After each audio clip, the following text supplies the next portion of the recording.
So, I was in the middle of doing another review, but I kept getting distracted by this game, so here we are. Sitting on Steam with over 200,000 positive reviews, and costing only $14, including all of its downloadable content, what is it about Vampire Survivors that so many players found addicting? Looking at Vampire Survivors, your first impressions might be over its simplistic graphics and the amount of things happening on screen. It might come off as a weird mix of both too little and too much happening visually. And I would argue that this is the charm of this game. It's relatively simple, with a lot going on at the same time. Let me explain. Booting up Vampire Survivors for the first time, you'll only initially have access to Whitboy Antonio and the starting map Mad Forest. As you play through the game, complete challenges, and find secrets, you'll slowly gain access to more characters and maps. For now, we'll whip up some action with the basics. The first few moments in Vampire Survivors might be a bit confusing. Pressing multiple keys, you might wonder what abilities your character has, how they move, and how to even attack. You'll also notice that Antonio seemingly attacks with his whip on his own, in a constant pattern every couple of seconds. And then the enemies start coming in from off screen. Here we get into the beautiful simplicity of Vampire Survivors. In the moment-to-moment gameplay, there's only one thing you have control over, and thus one thing to worry about: movement.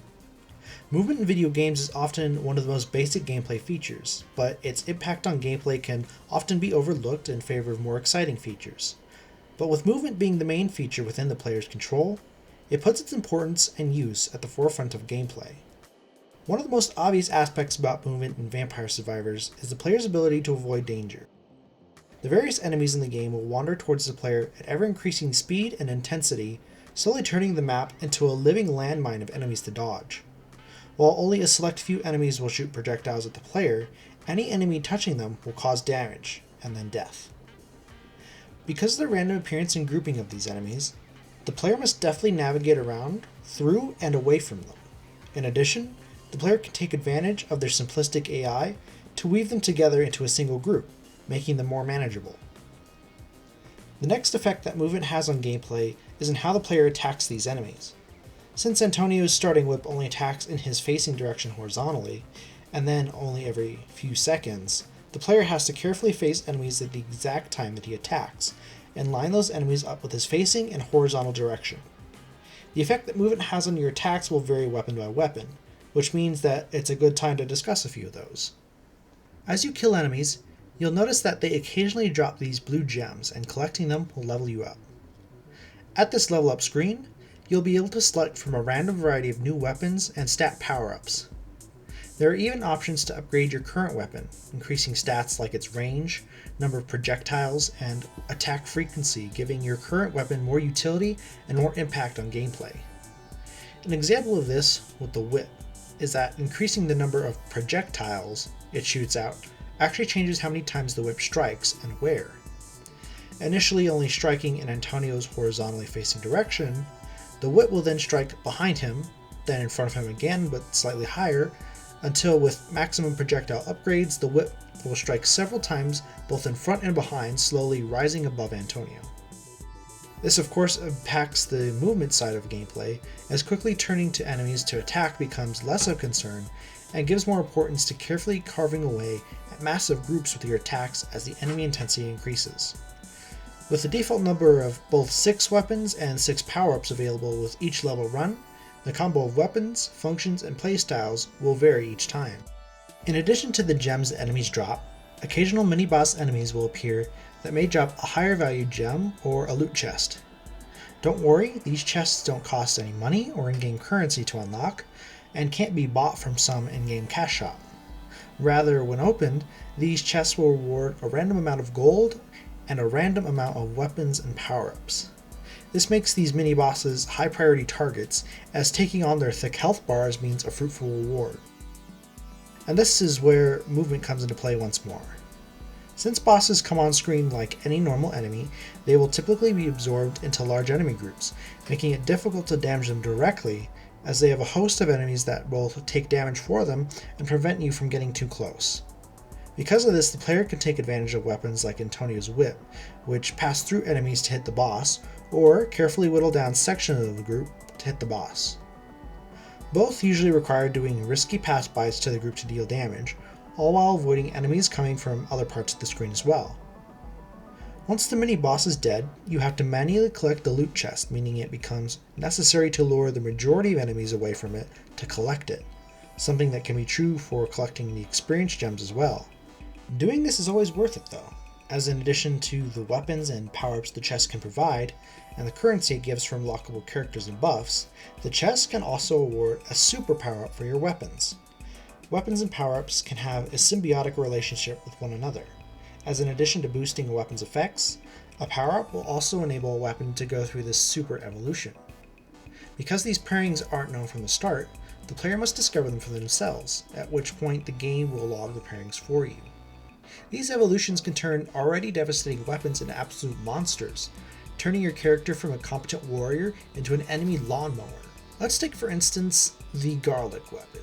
The garlic starts as a humble weapon, casting around the player a small but constant bubble that deals damage to enemies. Collecting more upgrades will increase its radius and damage output, giving it much more utility against enemies by essentially casting a protective field around the player, killing anything that gets too close. Its power pairing is the Pumarola Heart, which grants the player a passive healing of 0.2 HP per second. With these two items obtained, it becomes possible to unlock the garlic's evolution from a loot chest. Once received, the garlic will evolve into Soul Eater, combining the powers of the garlic and the heart. What was once a humble circle of reliable damage dealing around the player becomes a vortex of death, dealing heavy damage to any enemies within its massive radius that, combined with its innate chance to spawn healing hearts and damage increase from healing, means the player can carve straight through massive groups of enemies, really turning the game into a lawnmower simulator. When combined with all the other weapons and upgrades obtainable, means the player can become a god of death by the end of their run. Even so, no god is immune from death, and surviving to 30 minutes on most levels will spawn a Reaper that will instantly kill the player, completing the level. Returning to the main menu, you'll have unlocked more characters for purchase and the next level. Each character has their own starting weapons as well as a unique trait, such as increasing damage with every level increase. Now is a good time to point out the insane amount of these characters, as well as weapons in the game. Seriously, look at how long this list is! For me, these characters and the ways to unlock them are one of my favorite things about Vampire Survivors. With so many characters, I think somewhere around over 80 plus, unlocking them all is quite the challenge. Characters can be unlocked through natural gameplay, like beating a stage, or evolving a certain weapon, completing a certain achievement in the game, or through secrets within the stages. The game can become a character treasure hunt, which rewards you with new ways to play the game. The variety isn't limited to their abilities either, as each character has their own unique sprite, with a surprising amount of character for how limiting the pixel art can be. Again, I just love the variety here, and I know that collecting all these characters will keep me occupied for a long time. The levels and their effects on gameplay also have a surprising variety as well, which can be perfectly seen within the first two stages of the game. The first stage, Mad Forest, is a good introduction to the game. Its spaces are green, simple, and wide open. For the most part, you can easily distinguish the enemy from the background, and you won't have to worry about getting stuck on level geometry with a few exceptions. Mad Forest does have a few landmarks, like this small flower bed, puddles, a graveyard, and some lone trees. These landmarks can be useful for navigating around the map, and at first you might be under the impression that reaching the end of one map places you at the other end, but that's not quite what's happening. Instead of infinitely looping in one contained map, the map actually repeats over and over again, meaning that encountering a landmark twice does not necessarily mean it is the same landmark. This hidden mechanic is one of the ways that this game's maps can hide secrets, as obtaining a certain map item allows you to see through this illusion. Each map impacts what enemies spawn, and the things that they do within the map. In Mad Forest, enemies tend to follow this pattern. Enemies slowly drift in from off-screen, eventually large groups of fast-flying bats cross the screen, the normal hordes continue to increase in intensity, then you'll be surrounded by a line of plants and must kill a giant praying mantis. This pattern repeats as the number and strength of enemies continues to increase. On the second map, Inlaid Library, the environment is much more confining. This library expands infinitely both left and right, with walls both above and below. Because of this, it can be a lot more difficult to maneuver around enemies, and combined with the objects that appear throughout the library, like bookshelves and such, requires much more precision in your movements. The library also has a different pattern of enemies, starting with lines of dust creatures coming from both sides, followed by oscillating gorgon heads, then stronger lines, exploding enemies, etc. These differences continue with the other maps as well, meaning that there's always a new challenge for your movements and abilities. Having now completed a few stages, you might notice the power-up option in the main menu. Here you can spend gold coins to upgrade various stats before each stage, such as health regeneration or weapon effect duration. It will also eventually allow you to change things like enemy health, intensity, or allow you to skip or banish options in the stage experience menu. These options are all toggleable and completely refundable, meaning you can start the game as weak or as powerful as you want, within reason. While Vampire Survivors doesn't have too much to talk about in terms of story, there are a few interesting things to go over. Based on the name of Vampire Survivors, you might be forgiven for thinking that the game is about surviving some vampire apocalypse, fighting to survive a ruthless onslaught against the forces of darkness. However, based on some in-game items, this may not necessarily be the case. One of the items you receive from a stage is the Bestiary, a collection of information gathered about the enemies you fight. What's interesting about these entries is that it almost feels at times like the Bestiary is gaslighting you. For example, one of the first enemies you fight, bats, are described as simply that, bats. The Bestiary dismisses the association between bats and vampires as superstition and nonsense. These entries continue with red bats, whose red fur at first appears to be because they are soaked in blood, but in reality just have red fur and are otherwise normal bats. There are even entries on things like ghosts that describe them as merely tricks of the light, and hilariously claim tricks of the light can have hit points too. This isn't to say that every monster has some mundane explanation. The Mudmen are described as people that want to cover themselves in mud and kill passing heroes, and hags are magical women that revel in being stereotypically evil. These entries show that there can be evil in this world, but many of the associations to vampires are outright dismissed by the Bestiary. This attitude is further reinforced with special unlockable characters in certain stages, obtainable by finding and opening a coffin. In-game, it seems that your character does this because obviously vampires sleep in coffins, but what they always find is another character thanking them for the timely rescue, and that the vampire is in another coffin. At no point is there a vampire in any of these coffins.